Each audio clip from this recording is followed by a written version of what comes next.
The Second Amendment to the Constitution. A well-regulated militia being necessary to the security of a free state, the right of the people to keep and bear arms shall not be infringed. Shall not be infringed. Shall not be infringed. Shall not be infringed. Shall not be infringed. The Founding Fathers agree. Armed citizens make good government. I ask, sir, what is the militia? It is the whole people. Who is the militia? Are they not ourselves? To disarm the people, that is the best and most effective way to enslave them. George Mason. Congress have no power to disarm the militia. Their swords and every other terrible implement of the soldier are the birthright of an American. Tench Cox, 1788.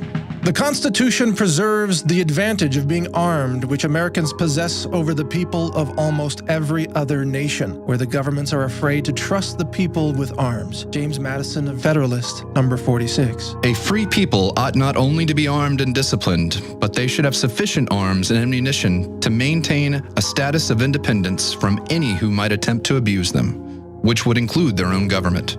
George Washington. The Founding Fathers created the Bill of Rights, enshrined individual protections, including the Second Amendment, because they understood that power inherently corrupts. The Bill of Rights was set up to try to discourage bad behavior from government, try to further restrain it, and try to head off what they knew would eventually become misinterpretations of the law and attempts to misconstrue the intent of the founders. But their quotes here could not be more clear. If the representatives of the people betray their constituents, there is then no recourse left but in the exertion of that original right of self-defense, which is paramount to all positive forms of government.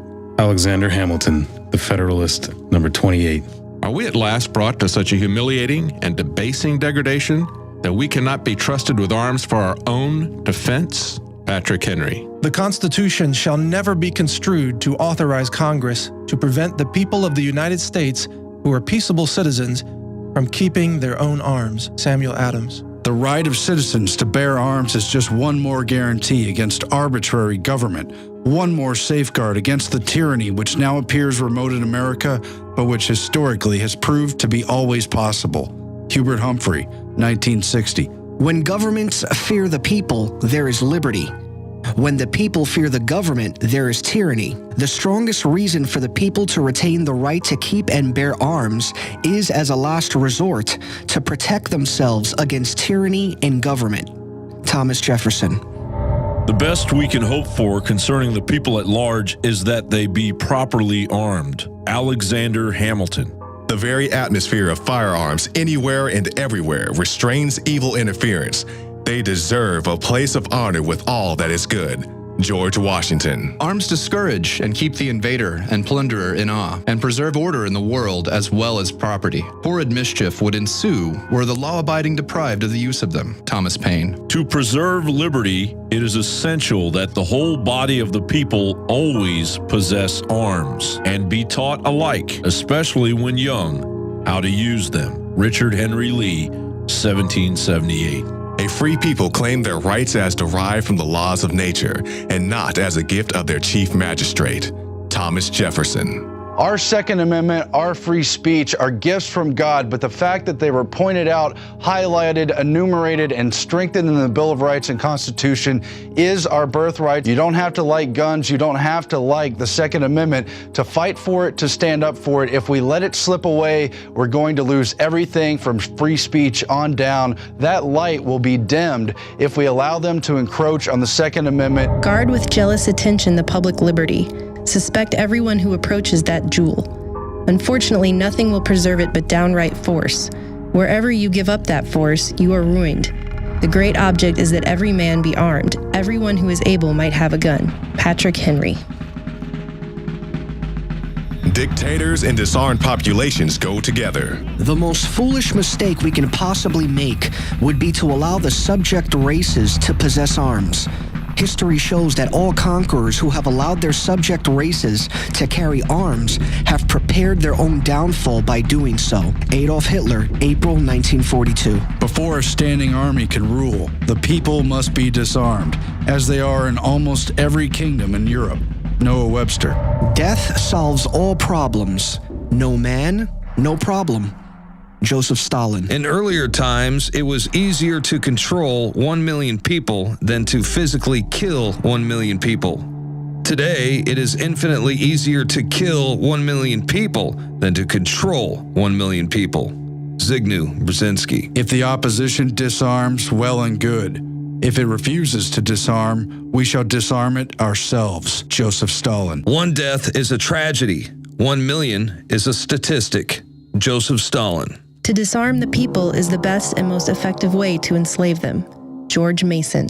And tyranny always follows disarmed populations. It's the history of democide. It's what naturally happens when power is too concentrated in one man, in one centralized government, in one tyrannical system, as we now see worldwide. We were supposed to set up checks and balances in an attempt to create better government.